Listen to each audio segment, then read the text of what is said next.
अस्सलाम वालेकुम class 10th। I hope you all are fine. Previous lecture में हमने एयर पैसेज वे का पढ़ लिया कि किस तरीके से एयर जो है वो हमारे लंग्स में एंटर होगी। ठीक है, आज हम पढ़ेंगे कि ब्रीथिंग मैकेनिज़्म क्या है, कि किस तरीके से हमारे कौन से बॉडी के पार्ट्स इन्वॉल्व हैं जो कि ब्रीथिंग में हमें हेल्प आउट कर रहे हैं।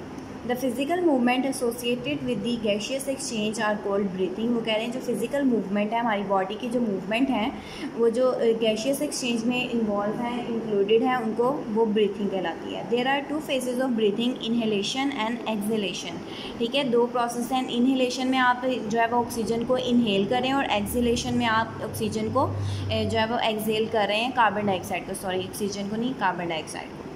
इंस्पिरेशन और इनहेलेशन, ये दोनों वर्ड एक ही हैं। अब हम देखते हैं कि इनहेलेशन या इंस्पिरेशन में कौन से जो है वो हमारी बॉडी के पार्ट में फ़िज़िकल मूवमेंट क्या हो रही है। During inspiration the rib muscles contract and ribs are raised. Diagram में भी आप साथ देखें कि रिब मसल जो है वो कॉन्ट्रैक्ट होंगे और राइज हो जाएंगे।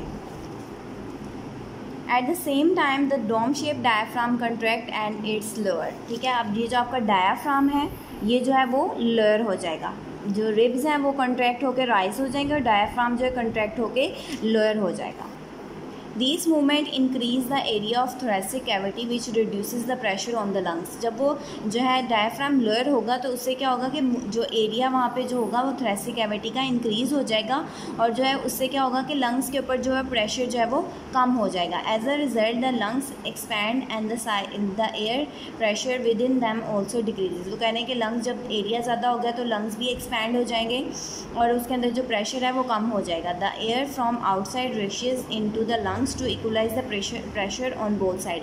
अब जब प्रेशर जो है वो लंग्स में डिक्रीज़ हो गया तो जो आउटसाइड है वो प्रेशर ज़्यादा है एयर का, तो इसलिए जो एयर है वो मूव करेगी इनसाइड द बॉडी। ठीक है, तो ये है इंस्पिरेशन और इनहेलेशन। अब हम पढ़ेंगे कि एक्सपिरेशन या और एक्सहेलेशन क्या है। After the gaseous exchange in the lungs में आपको पता है एल्वोलाई में गैशियस कैपिलरीज हैं, वहाँ पे गैशियस एक्सचेंज होगा। कार्बन डाइऑक्साइड जो है वो ज़्यादा मिकदार में होगी, वो हमने एक्सहेल करनी है और जो ऑक्सीजन है वो हमें चाहिए ब्लड कैपिलरीज में वो एब्जॉर्ब होगी। The impure air is expelled out in exhalation. Expelled out मतलब इम्प्योर एयर मतलब कार्बन डाइऑक्साइड या जो इम्प्योर एयर है वो एक्सपेल हो जाती है। एक्सपेल आउट मतलब बाहर चली जाती है बॉडी से। The rib muscle relax, bringing the ribs back to the original position. The diaphragm muscle also relax and it gets its rise dome shape। वो कहने कि इसमें क्या होगा कि जो रिब्स हैं वो नॉर्मल अपनी पोजीशन पे आ जाएंगे और जो डायफ्राम है वो मूव करेगा आपको।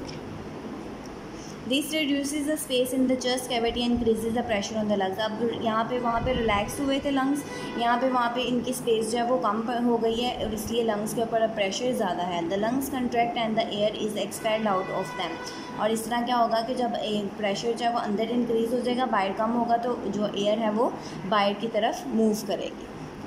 ठीक है, यहाँ तक आपका इनहेलेशन और एक्सहेलेशन है। अब नहीं ये पढ़ते हैं नीचे वाला। इसमें है कि ह्यूमन ब्रीथ 16 to 20 टाइम्स पर minutes in normal circumstances at rest. अगर हम कोई वर्कआउट नहीं कर रहे तो हमारा जो नॉर्मल ब्रीथ है वो 16 to 20 टाइम्स पर मिनट है। आपको ये ऑब्जेक्टिव के तौर पे भी आ सकता है। The rate of breathing is controlled by the respiratory centre in the brain. Brain में एक रेस्पिरेटरी सेंटर है जो कि इस ब्रीथिंग को कंट्रोल करता है। अब हम पढ़ेंगे किस तरीके से वो कंट्रोल कर रहा है। The respiratory center is sensitive to the concentration of carbon dioxide in the blood. When you do exercise or some hard job or our muscle cells carry out the cellular respiration at a greater rate, it results in the production of more carbon dioxide which is released in the blood। वो कह रहे हैं कि जब जो है हमारा respiratory centre जो ब्रेन में है वो कार्बन डाइऑक्साइड की कंसनट्रेशन के लिए बहुत सेंसिटिव है। जब हम एक्सरसाइज कर रहे होते हैं तो हमारी जो है वो सेलुलर रेस्पिरेशन हो रही है जिसकी वजह से कार्बन डाइऑक्साइड जो है वो प्रोड्यूस हो रही है, ऑक्सीजन जो है वो यूज़ होकर उसको कार्बन डाइऑक्साइड में चेंज होती जा रही है, तो उसकी वजह से ब्लड की कंसनट्रेशन, ब्लड में जो है वो कार्बन डाइऑक्साइड की कंसनट्रेशन जो है वो ज़्यादा हो जाएगी। The greater than normal concentration of carbon dioxide stimulate the respiratory centre of the brain. The respiratory centre sends message to the rib muscles and diaphragm to increase the rate of breathing so that the excess carbon dioxide present in the blood can be remove out of the body. वो कहने कि इसमें क्या होगा कि जो respiratory centre है, जब कार्बन डाइऑक्साइड की कंसनट्रेशन ब्लड में इंक्रीज़ होना शुरू हो जाएगी ड्यू टू एक्सरसाइज, तो आप क्या होगा उससे जो है वो जो रेस्पिरेटरी सेंटर है वो मसल्स को और डायफ्राम को जो है वो मैसेज सेंड करेगा, जिसके जो नतीजे में जो है वो रेट ऑफ ब्रीथिंग इंक्रीज़ हो जाएगा।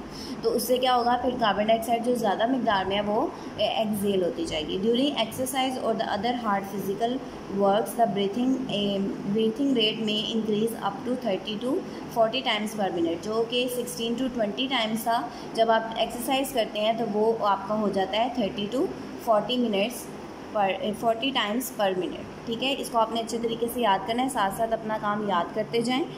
ठीक है, और कोई मसला आप पूछ सकते हैं। अल्लाह हाफ़िज़।